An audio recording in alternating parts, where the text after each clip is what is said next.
Alexander Isak has rejected a brand new offer from Newcastle United worth £300,000 a week.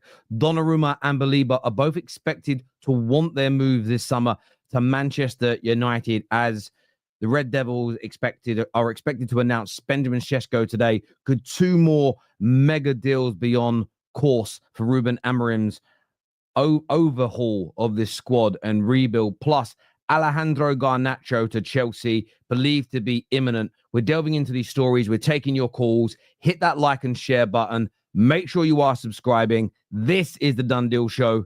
Let's do it.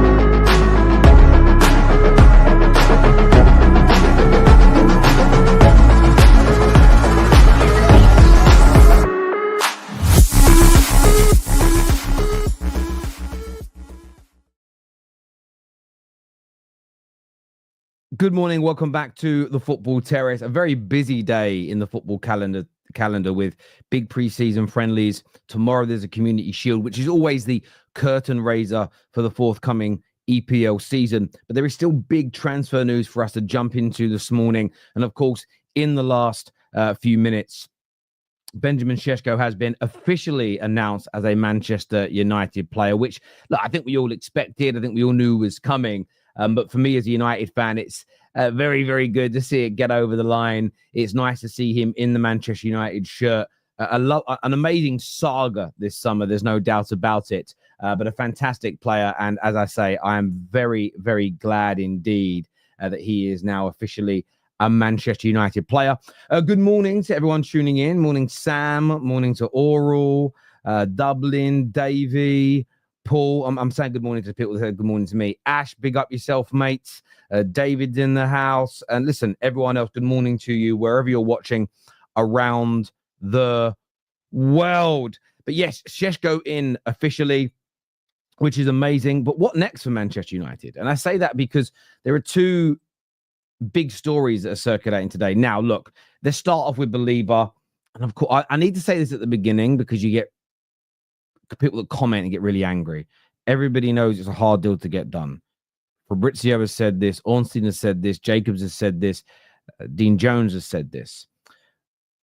But what has also been said at the same time, and I always think it's important to apply this context, is that Fabrizio has also stated that United have held talks again with the player's agent in the last 24 to 48 hours, and that Man United are relaxed about the situation. Now, you can interpret that multiple ways. You could think, well, they're relaxed because they believe they're going to get it done. It could be they're relaxed because they feel that if they don't get it done now, they can get it done in the following summer transfer window. He's the main guy. The player has demonstrated a desire. Interestingly, Dean Jones put out an excellent article last night stating that Man United believe their interest has turned Carlos Baleba's head.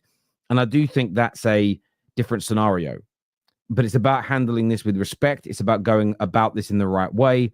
There is nothing wrong with Man United showing an interest. That, on a professional level, will not bother Brighton.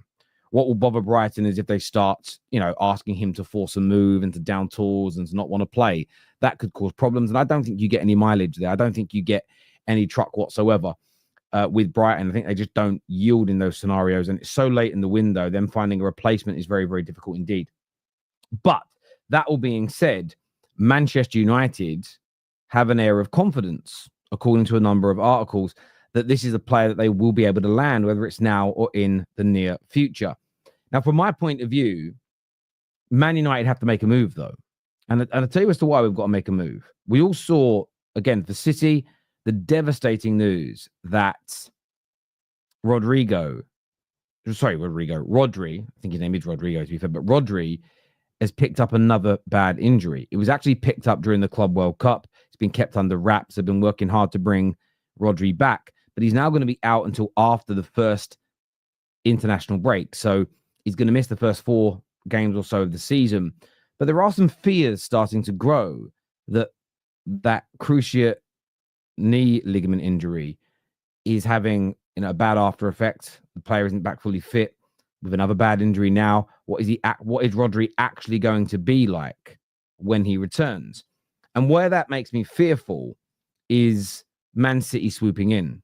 Man City, whether people like hearing it or not, they have more facilities than us right now financially.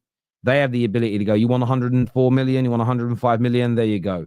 They probably, Man City, have the cash reserves within their business to just get that done, to just get it over the line.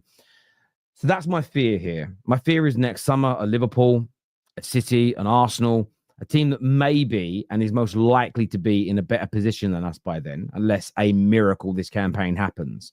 Secondly, with this injury to Rodri, who knows what happens in the next 3 weeks? Maybe there's an assessment in a week's time and the medical team and the doctors say, listen, Pep, he might be back then, but it's going to take him 2 months to get fully fit. We've got long-term concerns over that knee, long-term concerns. Because what can also happen when you get a bad knee injury? So at the moment, I've got a problem with my right foot. I don't know how to pronounce this word, but essentially, as I've got older, the arches in my foot have collapsed slightly. So I've been walking really like in a bad way. So I get really bad ankles, like Achilles, and the sole of my foot gets really sore. When I have the flare-ups, what always happens is this, though. My left knee is now starting to hurt because I've been overcompensating. And I bring that up as an example because this can happen in football a lot. Player can get a really bad knee injury, and during their recoveries and everything else, although they have the best medical care, the best physios, they're given all the right braces, they've got the money and the houses to have the space to move around easily, move bedrooms downstairs, everything else, there is still this overcompensating, and you can damage the opposite ankle. There can be a back problem you develop, etc. And sometimes it takes a while to iron these issues out. There are times where you can never fully fix these issues. Ole Gunnar Solskjaer famously hurt his knee in the knee slide in the 99 Champions League final, the most famous Champions League final in the history of the competition. And his knee was never the same after that. No matter what he did, he could never quite get it right. It had knock on a domino effect, essentially, in his body.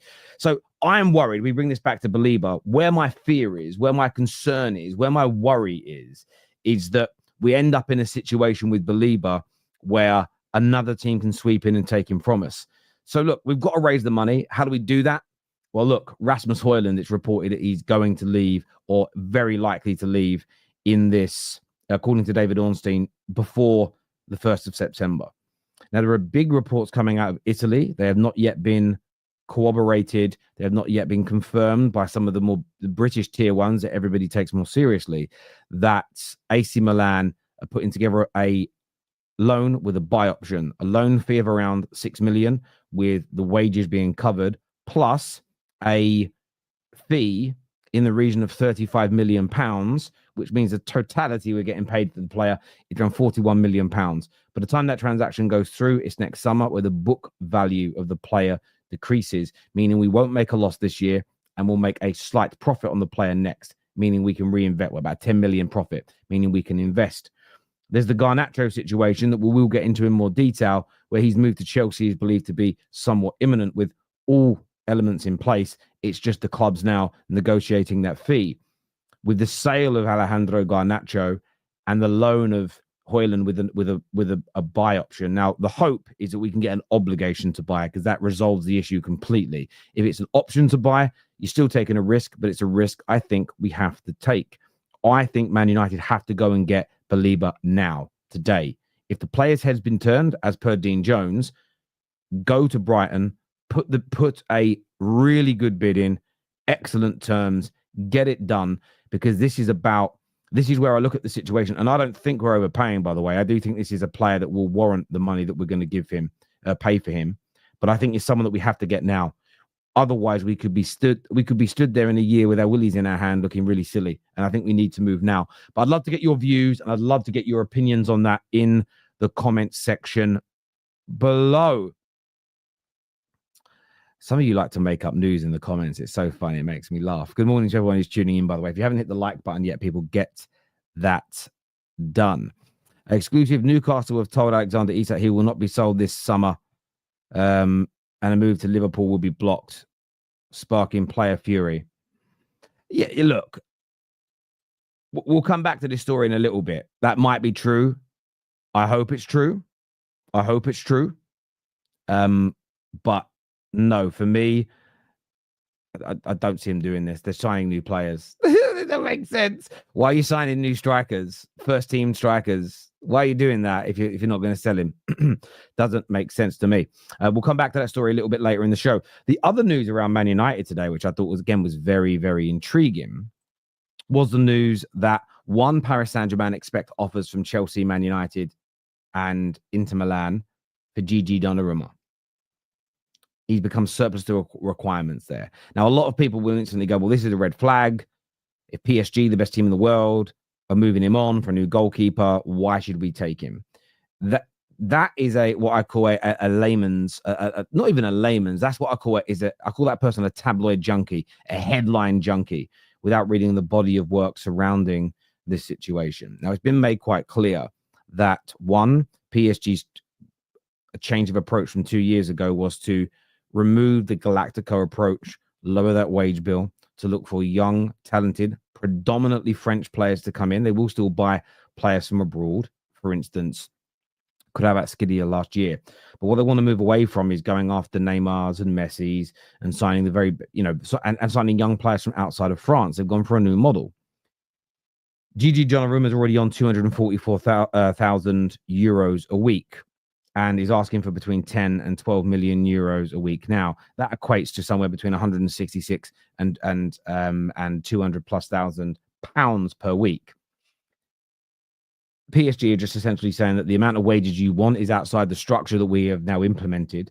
So we'd honor what we initially gave you, but we won't be renewing contracts at that level for a goalkeeper. Of course, midfielders, strikers, the top level wingers will have higher budgets as they renew their contracts. But it steps outside the model. So Donnarumma is in this predicament. It's also been reported by TalkSport this morning that Donnarumma wants a move to Manchester United. Now, for me, this is kind of music to my ears somewhat. I would love this to be true. I rate the player highly. He is a massive, massive upgrade on what we have. And yes, people will say, I've seen him make clangers. Yeah, I've seen Alisson, the best goalkeeper in the world, make clangers. I've seen Peter Schmeichel, the greatest goalkeeper in my lifetime as a United fan, make mistakes.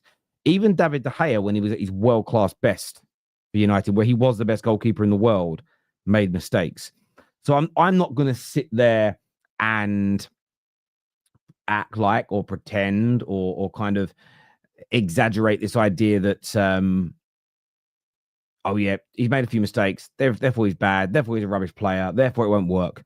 He is a massive upgrade on what we're looking for. The fact that I think he's a better goalkeeper, by the way, than Emi Martinez, first and foremost.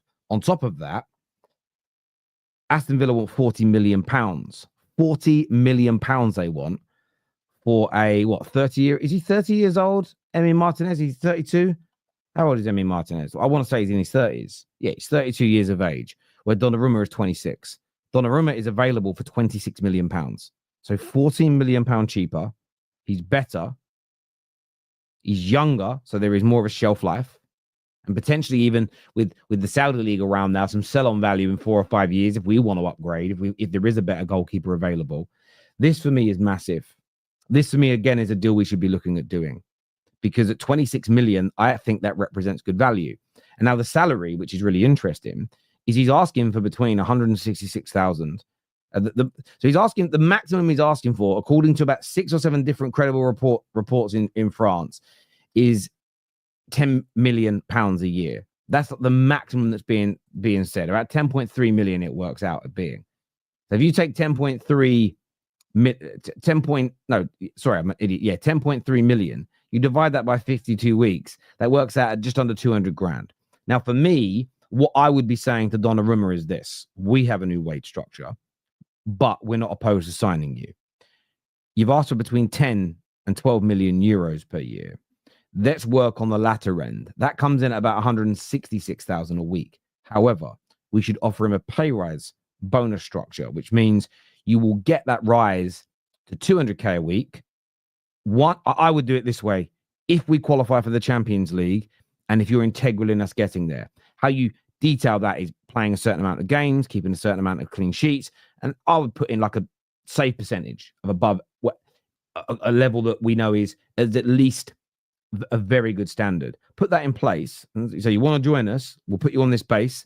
There are bonuses if we qualify, and there is an increase in salary if you achieve these goals. If we did some type of incentive-based salary, if this story is true that he wants us, what an upgrade that would be at £26 million. And a fantastic player to come into the team and into the setup for that kind of money. It'd be very, very, very happy with that indeed, personally. I would. You may view it differently, but I'd be very, very happy with that upgrade. You then throw a Baleba in, and if we can't get a Baleba, there are talks that we might pivot to Wharton's. I still like the idea of a Hayden Hackney if we can't get Baleba now, but I still think we can go back for him later because I think they could complement each other well over the years.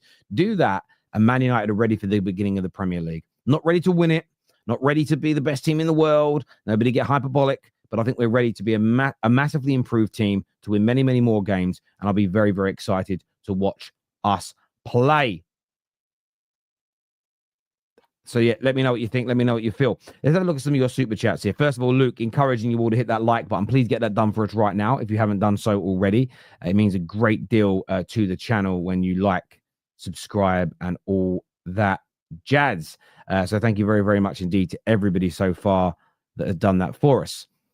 This here from John, who says, Baleba is not going Man City. Trust me on this. Pep has said he doesn't want a big squad. They already have Nico, Reinders, and still have Kovacic. Rodri not out for the season either. It's a really good point, and it holds water, and I'm not going to sit here and completely disregard it. But there have been rumors that he's not particularly keen on Nico. There's been rumors in the last few days of Kovacic potentially leaving. It wouldn't shock me if City went, Kovacic can go, and we're going to buy Baleba now. I wouldn't sit there and go, oh my God, I can't believe they've operated in this way. In fact, if they don't do that, I'm telling you now, if they don't do that, I think it's a little bit of malpractice. Kovacic is good, but Baleba has just got such a high ceiling and the levels he's going to. And right now, I'm not convinced Rodri's ever going to be the player he was. If they don't do it, that's what it is. Get Birkenstocks for your feet. Great investment. I take a look. Do you know what it is? Do you know what's crazy, right? I never had these issues with my feet when I was younger, but it's just these little things that happen when you get older. And basically, I went on this machine, and they showed the way I walk and the way I run. Like my Achilles, that they don't bend the right way, they bend the wrong way. And they said, you'll never feel it instantly, but like builds up. And I said, yeah, I do get that. Like every 3 or 4 months, I have these flare-ups. And I keep now getting it worse as I'm getting older. I'm trying to get back in the gym. So I get 2 weeks in, feeling good, and then my foot will flare up and I can't put a shoe on. And then by the time that foot gets better, the knee on the other side's hurting. And by the time that knee gets better, the other knee's hurting because it's like this compensating. So I bought all these inner soles for my shoes to support the arches. I'm going to see how they go. Hopefully that slows this down because I just want to get back in the gym regular. And it ain't too bad when it's my knees. It's when it's my feet because I can't put shoes on. Like genuinely can't get my feet in a pair of shoes. It's ridiculous. I hate getting older. Mr. Flewers, I love your hairy chest. Thank you. Yeah. Real men don't wax their chest. That's my view. I've never really understood the concept of that. I don't get it. Maybe your back, not your chest. Leave the hair there, man. Leave the hair there. But that's just me. Each to their own. Each to their own. Look, in other news today, I want to get into the Isak situation. We'll come back to the Donnarumma talk a little later. I want to get into the Isak conversation because, yes, I have seen it. The Telegraph today are saying that Liverpool will not be able to get Isak. I'm going to read the actual the quote out here from Luke, whatever his name is. Luke Edwards, yeah, he says Newcastle have told Isak he will not be sold this summer and that a move to Liverpool will be blocked. Look, so far, nothing updated as far as I can see from Fabrizio. Nothing I can see updated from Jacobs. Nothing I can see updated from Ornstein. Nothing from Indy either. Listen, Luke Edwards and these guys, I respect them. You know, I'm not going to slag them off. I respect them. But they also have, and I want to make sure I say this in the right way, they also stated this situation wouldn't get this far. They also stated that Isak wouldn't push for a move, that Liverpool had no chance, that there wouldn't be negotiations. The reason I don't believe this story, and maybe I've got to go and read the entire article, I am here breaking one of my cardinal rules, and I'm looking at just the tweet headline, is why are they trying to buy Wissa? Why are they trying to buy Samuel Amarodian? Why are they still in for Nico Jackson? Why would these things be happening if they weren't going to sell the player? Now, if they sign Wissa and they go, that's it, we're done for strikers, and they stop trying to buy others and they pull away from them all, I'll believe it. Until they pull away from the Samuel Amarodiums, from the Nico Jacksons, until they pull out of these conversations, I just don't believe it. I've got to be blunt. I've got to be honest. I've got to be, I've got to be frank about it. I've got to be frank. I've got to be frank. I've got to be frank about it. I don't believe it. Not in a month of Sundays. Sorry. You might think I'm being delusional. You might not like what I'm saying, but I feel like it's a bit of waffle. It doesn't make sense. I'm going to use KJ as an example because you know him. KJ's like, Terry, I heard that you might be replacing me. And I'm like, no. Then why do you keep holding interviews with people that do my job? Wouldn't make sense, would it? Be really. No, I'm not replacing her. Just interviewing people for fun. If you're not looking for an Isak replacement, why are you looking for an Isak replacement? Think about it logically. You know, when you go to the butchers, you go in there to buy meat, maybe eggs, but predominantly meat. You go to the bakery to buy breads and cake. You're in the striker market. You're in the number 9 market to replace strikers. And I don't want to hear, oh, they're replacing Callum Wilson. Oh, it's Callum Wilson. You're a moron if you believe that. You're an absolute moron. Moron if you believe that. Now, what could happen is they get rejected again by Samu, they get rejected again by Jackson, and then the move don't happen. That is a fundamentally different claim that's being made now. That isn't, we will not allow the move. That is, we can't allow the move because everybody rejected us. Again, that is different. That's different. Your missus is like, oh, you staying in Saturday night with me, babe? Yeah, darling, I thought we'd spend some quality time together. That sounds really nice. But if the reason that you're staying in is because all your mates cancel going out and you have no one to go out with, that isn't the same as wanting to stay in with your missus, is it? Right? The outcome might be the same, but the intent is different. And the intent here is what I think should be driving these stories. Yeah. KJ, what'd you put in that? What'd you put that comment in for? What'd you put that comment in for, KJ? You just put, not you directly, the story. The story just tickled my pickle, mate. Do you know what I mean? What are you putting that in for? I had to make sure I said it wasn't KJ doing it, otherwise I'll be up on the HR charges there. But listen to this. This is according to Andy Minton. Now, Andy Minton, this was the journalist who said that he hasn't heard anybody at Man United talk about Gyökeres. Now, I never completely believe him.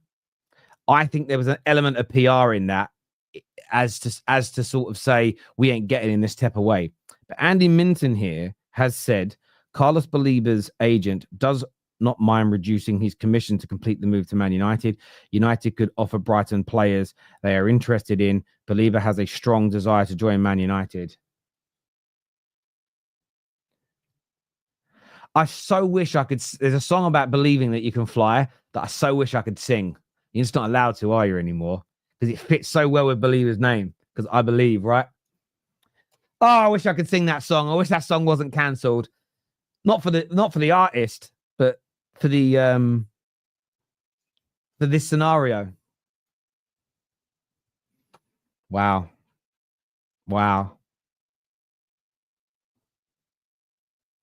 Don't suck me in, KJ. Don't put it in. I'm getting sucked in. Oh, my days.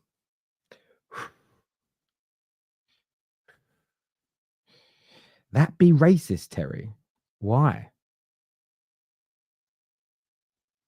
What are you talking about, you moron? Some of you say some really mad things.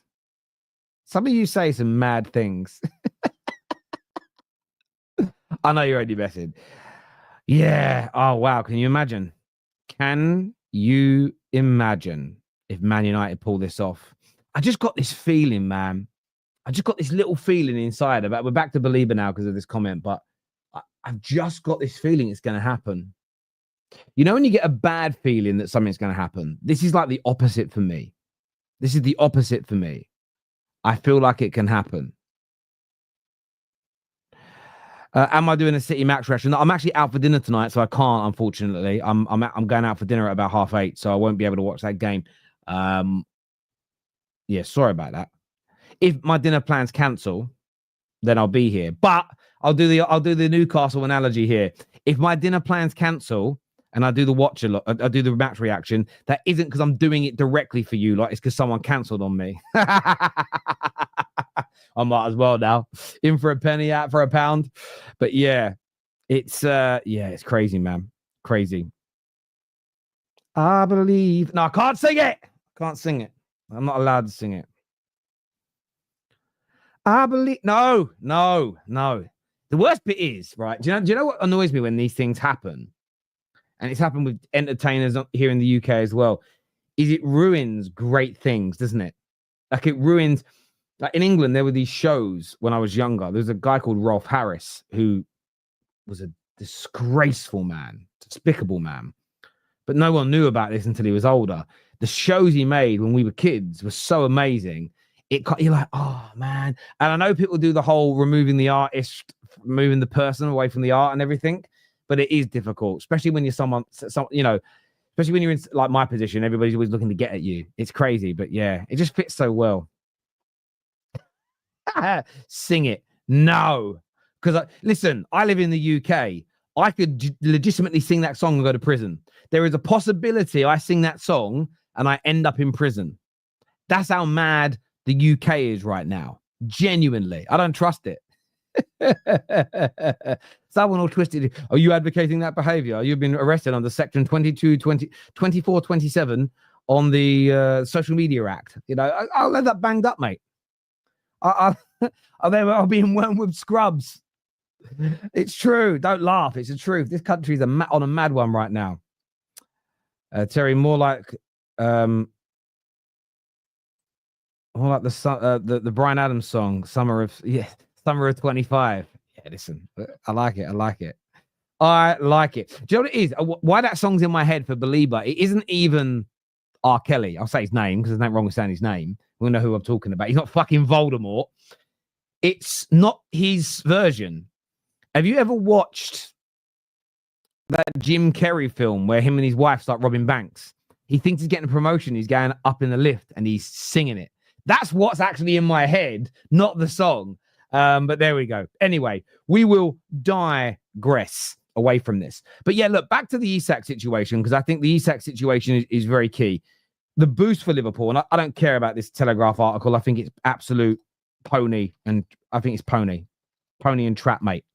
He's rejected a new 300K a week contract. He has turned down a brand new £300,000 a week contract. This is according to Craig Hope. He's rejected it. And this is why I think Newcastle sell him anyway. They can't make that. Newcastle said all along, and I trust Ben Jacobs on this. It's new deal or you get sold, because what they know is next summer he's available for even less. Have a bad injury or 2 or 3 other players shine, and this can always happen. Somebody else starts to shine. We all saw yesterday in the Chelsea friendly, the young lad, Dario, I forget his surname. I'm so sorry. But the player left an impression. He might break into the first team this year and kill it. And suddenly, and this is why Baleba will want the move. Suddenly he might be, you might get to a point where he's going, well, I want first team football. And Chelsea go, look, we've got Lavia, we've got Caicedo, there's no room. And somebody else comes in and takes him away. I don't think Chelsea will sell him. I'm just using it as a hypothetical. Someone can emerge and you go, well, we don't need to go and buy that player now. Man United were looking at midfielders a couple of seasons ago, and then Mainu comes through, but didn't need to buy someone in that position because he was there that does his job. And this can happen. If Obi this season pushes on to another level as a young striker, we might not need to buy a backup striker next year. So Isak will want the move. But equally, from Newcastle's point of view, what if Samu goes to another level this year and stays at Porto? You get my point? What if Hugo Ekitike scores 30 league goals this year and is killing it, and Liverpool go, we don't need Isak anymore? Newcastle might lose the money they can make now. So I just don't believe it. I just don't believe it in any single which way. I just don't believe it at all. Not one little bit that he's going to stay. I just don't believe it. No Paul Castle, we've got to get it done. No, they got a little bit of pull. They got Langer, man. They got a Langer. They got bought in a Langer. The other bit of news that I want to speak about is Garnacho, because listen, it's going to happen, and I've got a feeling we're going to get a big update today. I haven't spoke to anyone. I don't have any sources. This is me as a fan. And my sauce on this is burger sauce, bruv. I love a bit of burger sauce. But yeah, he's going to go, and I think we're going to get something today on this, because I feel what's happened, just the gut feeling. The Xavi Simons situation has kind of hit a bit of a brick wall, partly because Ben Jacobs broke it down yesterday. Leipzig want more money than Chelsea are willing to pay. And I know Man United are pushing for more money, but I think we're going to push for Baleba. I think we're going to look at this and say we could waste 3 weeks over 5 million, 6 million quid, and then really miss important negotiation time for Baleba. Or we could act now. We could act today. We could just get it done. I think a compromise will be met. I think it will be a between 38 and 42 million pound base fee with some potential add-ons. I think Chelsea will be happy with it, and I think we move on. I really do think it's going to happen somewhat quickly in that regard. And I stand on what I've said before, and I'll say it again. I think he's going to be a very, very successful player at Chelsea. I think he's going to go there and he's going to shock a hell of a lot of people. I really, really do. I really do. A lot of people don't. A lot of people are writing him off. A lot of people think he's trash. These people are going to be proved wrong. They're going to be proved wrong. And the reason why, how do I say this in the right way without trying to be disrespectful?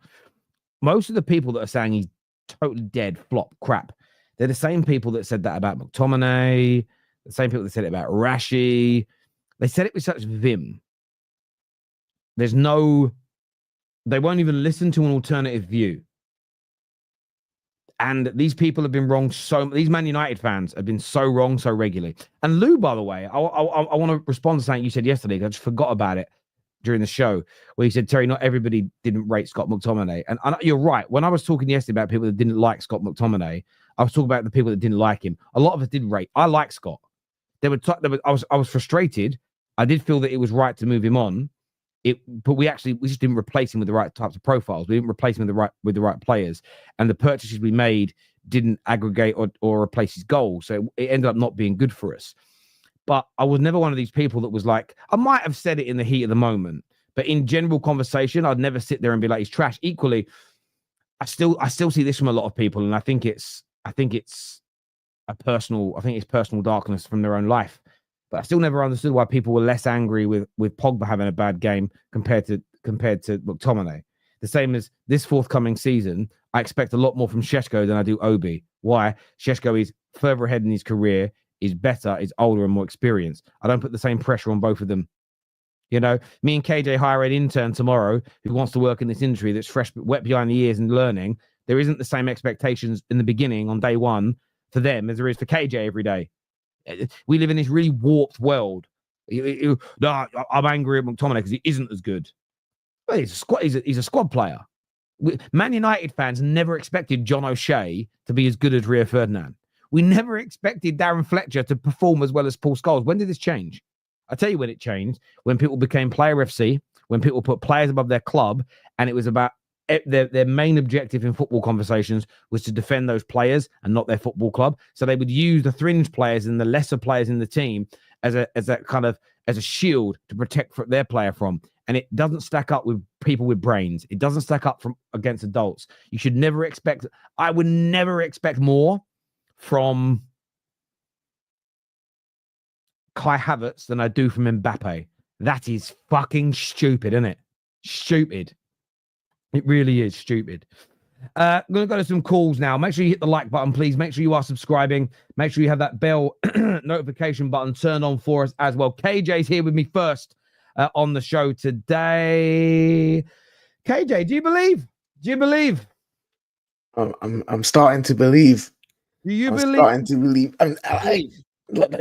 No, I'm here. One second. That is a lot better. Right, listen. I'm starting to believe because Andy Mitten, Terry, Mitten, not Minton. Oh. Mitten. Yeah, but Andy Mitten, yeah. if he speaks, I do take it seriously because he don't just talk for talking's sake. You know, he's not like this. He's not like Indicator, who's now just taking every chance to say, "Oh, I've got this news. I've got this news. Look at me!" Like all this information about this, that, and the third.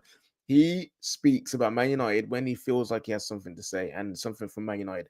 When he said Gyökeres wasn't a thing he's heard, as much that like people are like, oh, but we've clearly been speaking to Gyökeres. Part of me was like, yeah, okay, cool. I think at that time we probably moved away from him, so that's why Andy Miller hasn't heard. He's got good contacts with Manchester United. If he's saying, and I hope this is true, because again, this could be clearly someone making it up and using his name as a tag to get traction, right? But if he's actually said this in some kind of interview or podcast or whatever, and Baleba really wants to join, yeah, I'm starting to believe. I'm starting to believe. And then on top of that, I was very much against Donnarumma because I believed he wanted 300k a week. And I was like, you know what, Donnarumma, as talented as he is, as one of the best goalkeepers in the world, no goalkeeper should be earning 300k a week. We did it with David Gea, and look how that ended up. It ended up poorly. So I don't want to do that again.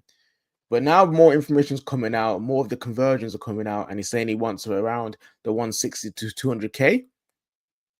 Bring me Donnarumma. 26 million on around, let's say, 180, 200k a week for one of the best goalkeepers in the world, who is 26 years old. We forget how young he is as well. He's 26. Bring me Donnarumma.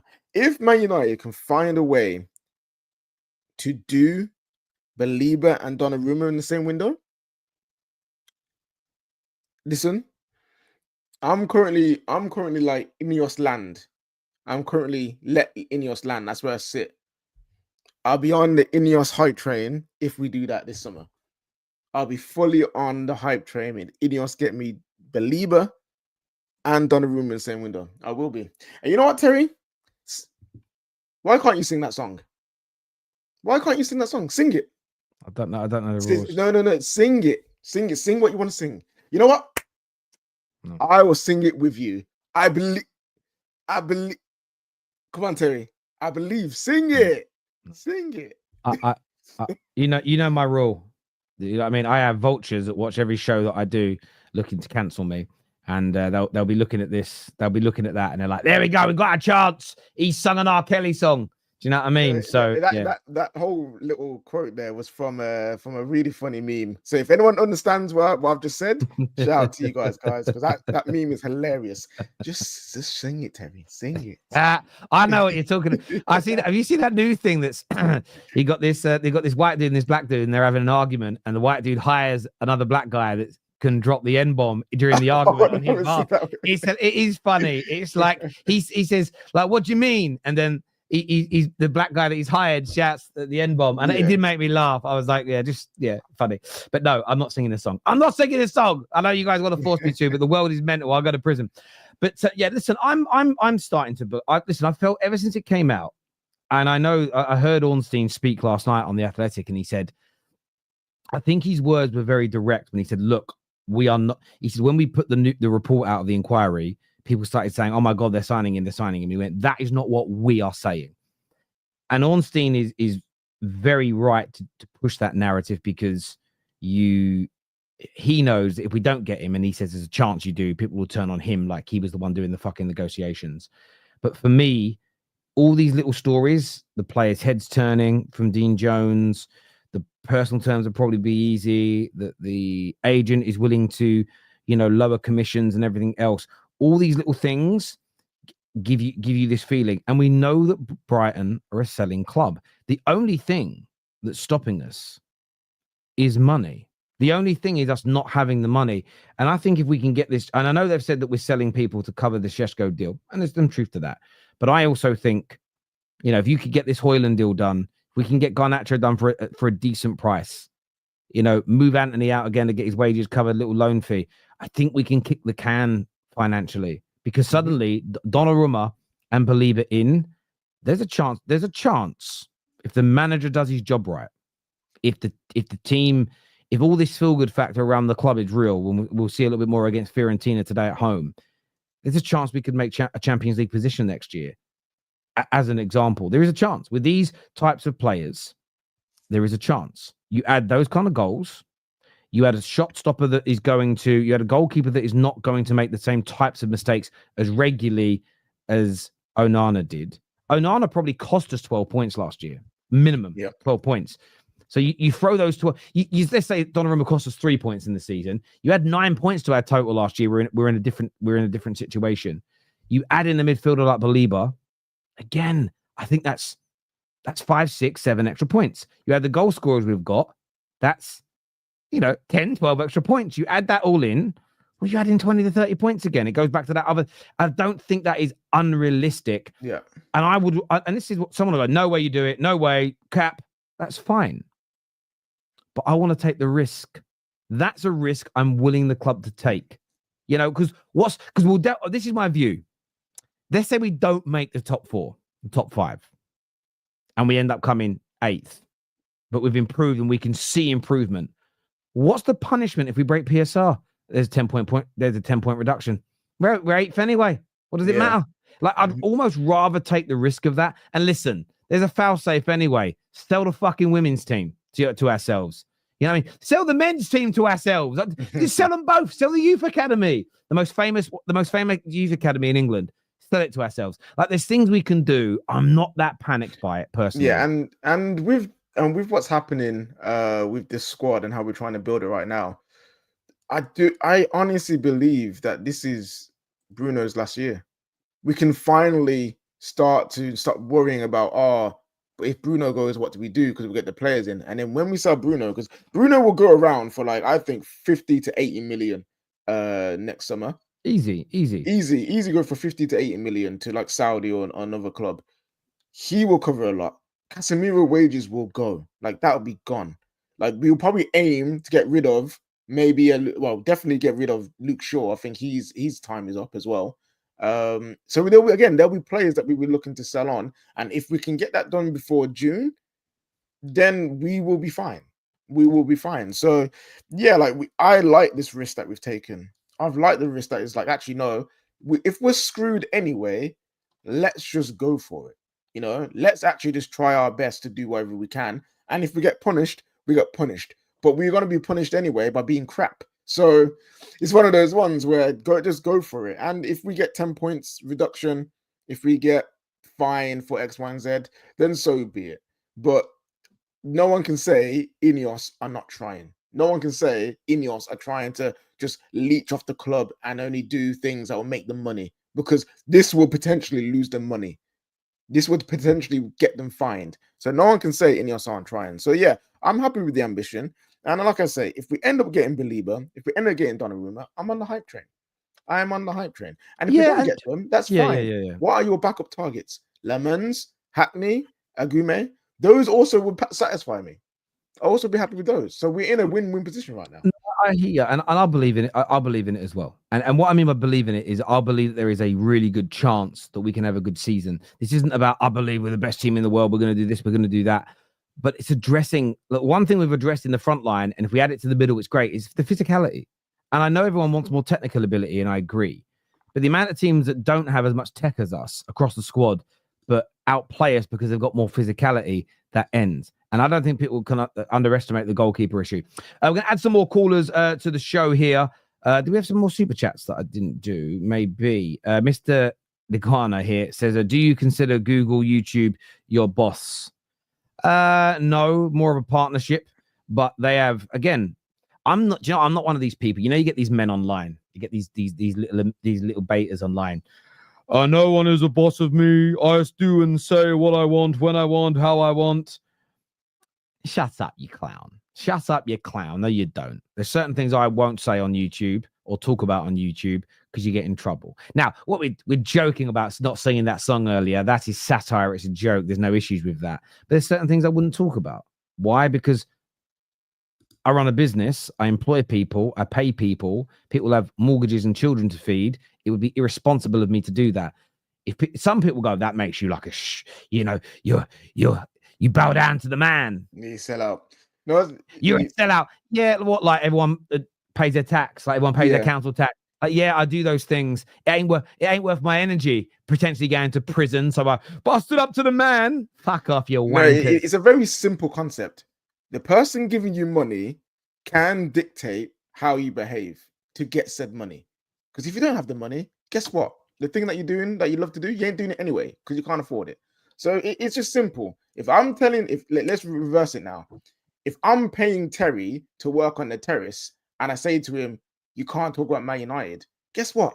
Terry's not going to talk about Man United because I'm giving him money. It's just a simple fact. Yeah. As long as these things are respectful. If YouTube said you have to stream in your pants, then I'd exit. Like I wouldn't do that as an example. But yeah, I'm just not one of these people. If I go work and my boss says this is what you're doing today, as long as it wasn't crazily outside of my work description, I'd go, all right, boss, crack on. I've always been like that. I don't care. Yeah. I'm not one of these. I know people that like they go to work, they apply for a job to do X. They go to work, the boss says, can you do X? And they moan. Why? It's your job, you dickhead. Yeah, I ain't about it. Those people for me, horrible. It's not modern day slavery because we have a choice. Like if we wanted to leave, we can leave. You know what I mean? If we don't want to do it, we can just be like, no, thank you, I'm going. Like, I love all that stuff. I love all that stuff. It's like, yeah, it's. And you could argue that the way society is, you get older, you get married, you have children, you have a mortgage, you're tied in. It's like, you're conforming. I'm very happy with it. Don't you think that if we unplugged, we'd feel more freedom? Maybe we would. But I'm very comfortable with how my life is. It's grand. You know what I mean? I push back on certain things. Council tax is too high, and they don't collect my bins enough. I push back on that. But this whole got to stick it to the man. People say that. This is the irony. People say that while streaming for Google, one of the biggest capitalist organizations in the world, whilst having a beer in their hand that's made by a capitalist company, while having a cigarette that's made by a capitalist company, whilst tweeting on an iPhone that's made by a capitalist company. They go, I always stick it to the man. You mean you bitch and moan, but comply anyway? I just don't moan about it. Yeah, I can't do that shit, man. I can't live like that. I got mates like that. Literally, I know what I'm talking about. Yes, you D. I'm talking about you. I've got a mate who moans about everything conforming. He's basically acts like because I'm a pirate. I go against it.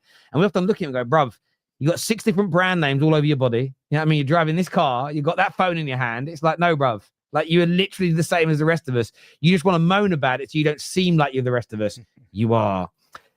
Agent Onana will make Baleba deal happen, and then he'll get moved on for Donnarumma. Yeah, that's why we've kept Onana all summer to bring in Baleba and Mbumo. Once they're done, we fuck him off. That'd be hilarious. Tom Little's joining us on the show now. Tom's got a big statement about Isak to tell us. I saw it in the comments. What are you saying, Tom? Hello. All this stuff today from Mr. Luke Edwards, I'm not believing it. Alexander Isak will 100% be a Liverpool player come the end of the window. Why would Newcastle have told him, you're not going, and then looked at 3 separate strikers yesterday to replace him? Doesn't work like that. Even Eddie Howe himself said that we can't tell him he's not going. It doesn't look like there's a way back for him. But I'm supposed to believe an exclusive that's just dropped today, which is the same as the one from 3 weeks ago, which also wasn't true. Come on, people. He wants to move. If you look at his Twitter as well, he has like a good week gap on his Twitter because he went on holiday. So ironically, after he fucked up the James Trafford thing quite badly, you know, he disappeared. He tweeted about James Trafford being a done deal for Newcastle. 30 minutes later, or however long later, he signs for Man City. Then disappears. Then he's coming back saying Isak is definitely not going. I mean, I don't want to add, fuel to the fire, but Indy Carly does have more credits from David Ornstein this summer than Mr. Luke Edwards. So I know which journalist I believe. The one who's been telling me that Alexander Isak is on his way to the football club. I think it's after. I don't think there's a way back for him at Newcastle. They didn't invite him to the family barbecue. That's like, if you can't fix things at a family barbecue, it's never getting fixed. The one thing I don't understand from Newcastle's perspective, and I think I've just got like over the years, like watching football, watching transfers, how they go, is what purpose does it serve them denying him a move now? Because if I've looked at it, I'm like, okay, cool. If you can't convince a player to stay at your club after like 2 times of trying, you try and convince them the first time, give them time to think, and then the second time you come like, let's sort this out, and they still say no. Why keep them? It makes no sense to keep them. Just get rid of them. Because you're keeping them now. I assume it's just like we want to look like we've got the power in this situation. We get our guys in before people know we've got the money, which isn't going to work now because everyone knows you're getting the money coming in at some point. So it's like, but yeah, it doesn't make sense because you just bid 80 million euros for Šeško. So every club around the world now you got money. You guys, like Newcastle fans, brag about how rich their owners are. Everyone knows Newcastle got money. You know what I'm saying? So pleading poverty is never going to work for them, unfortunately. Yes, I know they want to be shrewd and be smart, and they got the PSR on their neck and stuff. But everyone knows they got money. They've even said before they don't appreciate the Saudi tax that now's come upon them. So they're going to try and work against that. So we all know you got money. So trying to plead poverty ain't going to work for them, you know? So it's just one of those ones. Just let him go. Because you're telling me that Samu or Jackson or whoever, what is it, Palvidis ain't going to want to sign for Newcastle when they've just sold Isak. Of course they are. Because they see a number 1 spot. Mate, if they can get a chance to be number 1. If they can get Visser and Samu together, I'm not saying it's better than Isak, but it's a very good striker rotation. Mm-hmm. You've got the experienced Premier League goal scorer, the guy who can get you 15 goals in the Premier League, as he done last season in a Brentford team. Now, Newcastle's better than Brentford, so there's no saying he couldn't do that again if he was put in similar situations.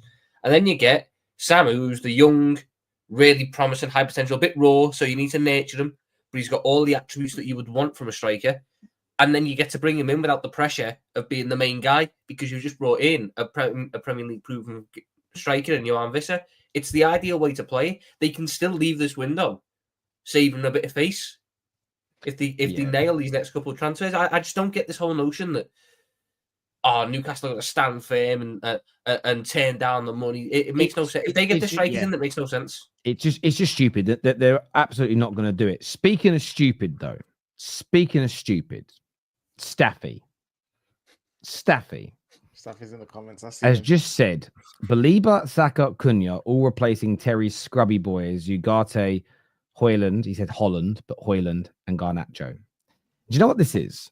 This is a clear, unadulterated attempt at again, Staffy lying again. And Staffy lying's terrible because KJ, how often does he come into the group chats crying when he doesn't believe the title of one of your clips you put out represents him? He's like, guys, please change the title. We don't like it. He really cries, guys. Can you confirm that, KJ? He comes in and cries? I can no longer confirm or deny the truth. I can't confirm or deny the truth. Definitely moans. Right. But secondly, this is what you call a deflection tactic. This is the man. I hope this happens because Staffy is going to get barbecued to a different level. He's the man who tweeted. I'm going to read you this tweet. Right now. Let me read you this tweet.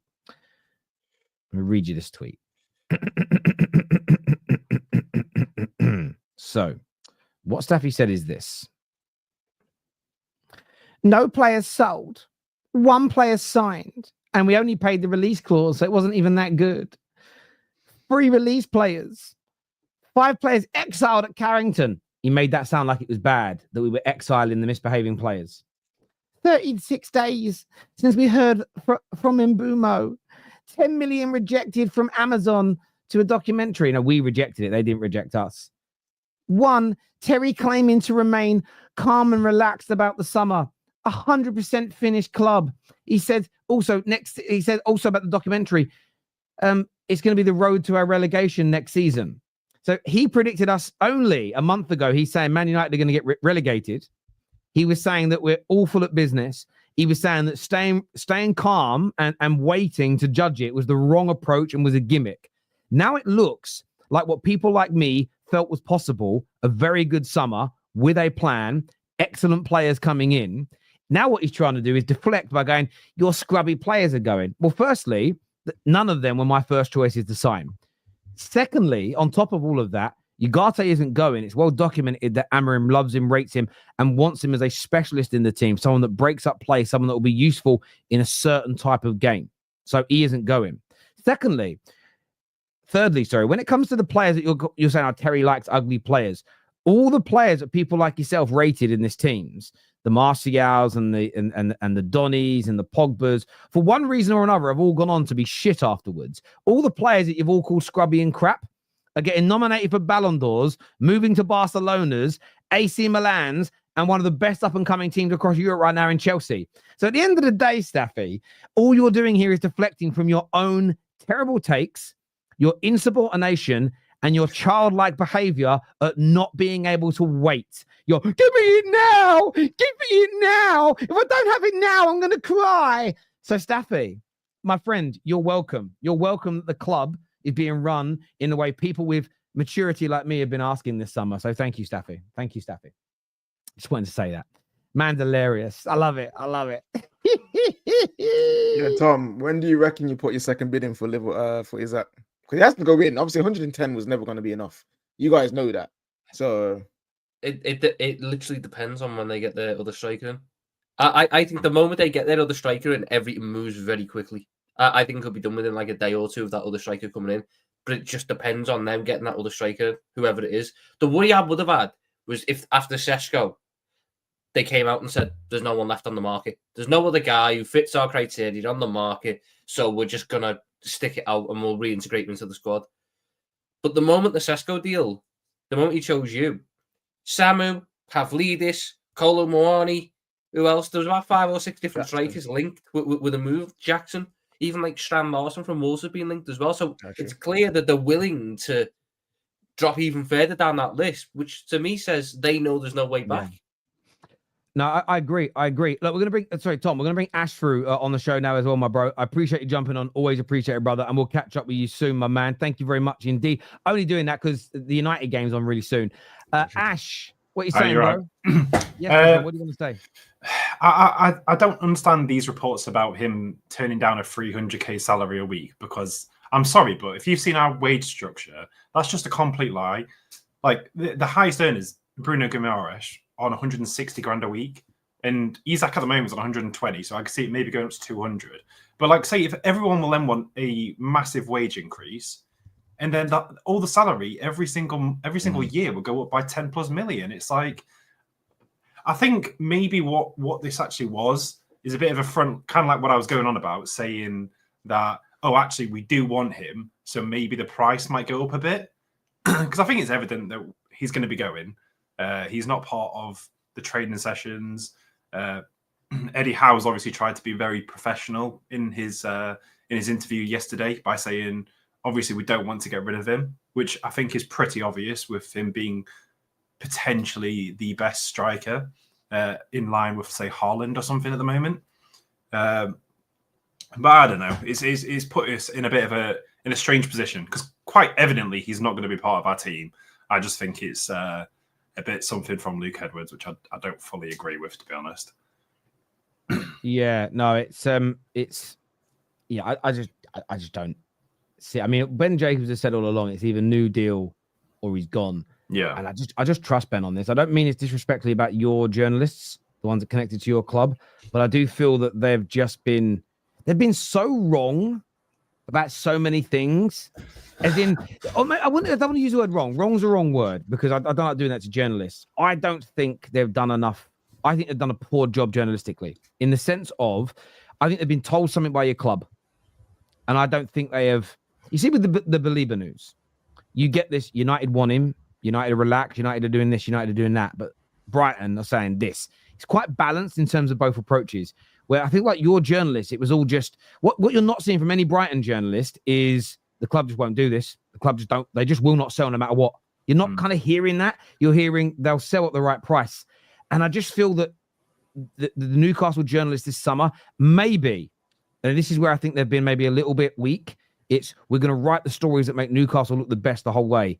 That keeps us in the door. That keeps the Newcastle board happy. But I actually think in the attempt to keep their connections at the club as great as possible, I think they've done you guys a disservice because you trust them because they're so connected to the club.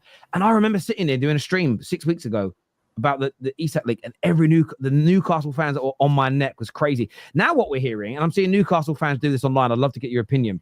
They're attacking people like Fabrizio, saying Fabrizio's the one who is forcing this move and pushing it. And I'm like, no, he has just reported the truth about the like he's been right all along, and that I find it all a bit strange, Ash. No, I agree. I think everyone's saying like Ben Jacobs, Ornstein, everything's kind of just got an agenda, and Fabrizio Romano is all we're trying to get all these players out, but like there's no fuel without fire. You know, I think it's a bit of bollocks. I think we're definitely losing some of these players, and I think they're getting fed.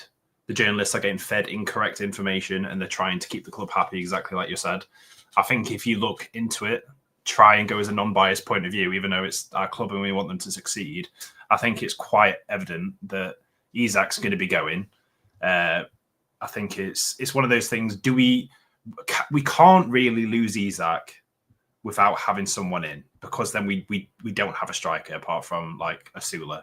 And I mean, he played last night and he didn't do too well, to be honest, but he needs some more practice. Wisser, if we get Wisser in, maybe we can let him go straight away. I think if Liverpool comes to us right now with like £140 million bid, which even then is excessive, I think we would instantly accept it.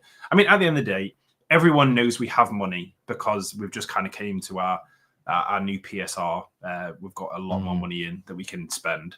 I think the Sesko thing, regardless. By the way, that Sesko deal actually kind of annoyed me, because since we bought Elanga, obviously you guys got some sell-on money from us buying Elanga from Forest, which you then put into Sesko. Like, how annoying is that, man? Like, I'm sorry, thank you, mate. I'm also convinced, since we don't have a sporting director, that we've actually like got Bonnie Blue as our sporting director, because we're getting ran through by every single man out there. And Piff. By the way, Piff might be trying to buy Mason Greenwood, and we have a 50% sell on a profit off that deal as well. And they're not going to sell him for anything. That's also another way that there's also another way this Baleba deal potentially happened. And it maybe this is us knowing more about that deal than the media saying right now. If United are being told by people in the, like, not journalists, by actual intermediaries, look, there really is going to be a bid and Marseille are going to accept, then we're probably sitting there and going, well, great. Well, we know that's 40 odd million. Again, that would be pure profit in, because we don't owe any money on Mason Greenwood, that comes in that will help. And yeah, this is why I said to people, and we may end up buying no midfielder and no new goalkeeper, and then we can all be angry. But this is why I just didn't spend 6 weeks, 7 weeks online slagging off my club, ripping into my club, slagging off my sporting directors, calling my manager a cuck, having crazy rants, just to then sit there and go, I'm so happy. I've seen YouTubers do that the last few days, and I just look at it and go, listen, everyone is free to do what they want.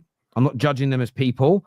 I just feel like I couldn't live with myself behaving like that. It's weird. I just couldn't do it. I just know, just keep your feet on the ground. Like Newcastle fans, I get why you're angry, because there's legitimate, like, all these rejections is getting crazy, which also means you're not really approaching the right people. You're sort of, United's approach was, we're only going to, I know we've made inquiries and been told no, but as soon as we've been told no by a player, we have pivoted away and moved on to other people. And it's like, we waited. It's clear what we did. When we were going for, when we wanted Gyökeres, it's clear what we now did. And it becomes clear after the fact most of the time.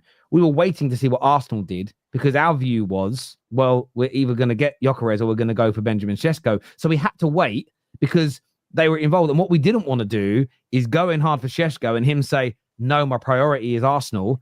Because again, you lose face. Your fans get angry. You're better off being, again, sorry, Staffy, be patient and see what happens. And listen, when you've got good sporting directors, when you've got good people, and we do have good footballing people running our club, their history and their past shows us that. I've always had an air of confidence that over the course of 2 or 3 years, we're going to start getting it right more often than not. You look at Newcastle, you don't have people in that position. You look at Liverpool, Edwards and co have come back, the levels have gone up again. You know, this is, I keep saying to people, I so mean this, and it will never get discussed on Sky or TNT Sport, because these guys that don't know how to make proper content for fans. I believe top quality sporting directors now, I go 60-40. The manager, the head coach is 60%. They're for at least 40%. They're basically splitting the old manager's job in two. And if you don't have a good one, your team's in fucking trouble. I'm telling you, your team will be in trouble. Do you know what else has been kind of annoying me a bit? Is so it's been came out about a lot of people have been tweeting about. I don't know if you've seen the agent of Isak, that the agent has not got insanely high valued players underneath Isak. Like I think it's the same one as Emi Martinez actually. So they're all the most 20 million euros underneath. So yeah, he's trying to promote a sale to get more money for him, but it's regardless of that. Isak doesn't want to be at our club, and I think people need to stop trying to use the excuse that it's the agent trying to force this, because it isn't. Like at the end of the day, if you're a player, you want to get Champions League, you want to win the Premier League. I agree with you. I agree with you, Ash. We all used to. I love Paul Pogba, by the way. And I know I used him as an example to dig at Staffy earlier. But that's a bit of a joke between me and Staffy, right? And again, I will be honest with you. I exaggerated things that Staffy said as well, the same as he does with mine. It's just two friends having banter. Please, no one cry. But when Mino Raiola, God rest his soul, was going to clubs and trying to force a move, the man who go, it's not Pogba, that was his agent. And I used to sit there and go, who fucking employs him? Like he employs him. He's doing it. If I have an agent, and I don't have an exclusive agent. Some people, there are agents that get me a little bit of sponsorship work, which is great. If I have an agent, though, and he's going out and pitching me to brands, Terry, I'd love to work for TalkSport. Terry, I'd love to work for Sky. I can't sit there and go, I never applied for a job at Sky. Well, your agent was asking, yeah, but I didn't do it, did I? And we live in that world now, don't we? People do this where they go, do you know what? I feel like at Man United, I do feel like Šeško would be a better striker for us than Mbappe. You think Šeško's better than Mbappe? No, I didn't say he's better than Mbappe, but he'd be better at Man United than Mbappe. Okay, cool. Do you guys hear what John said yesterday? He reckons Šeško would be better at Man United, would be a better player at Manchester United than Mbappe. That ain't exactly what I said, Terry, is it? And then I'll look for a little nuance and a difference in the word. I didn't say better player. I said he'd be better for us and our system.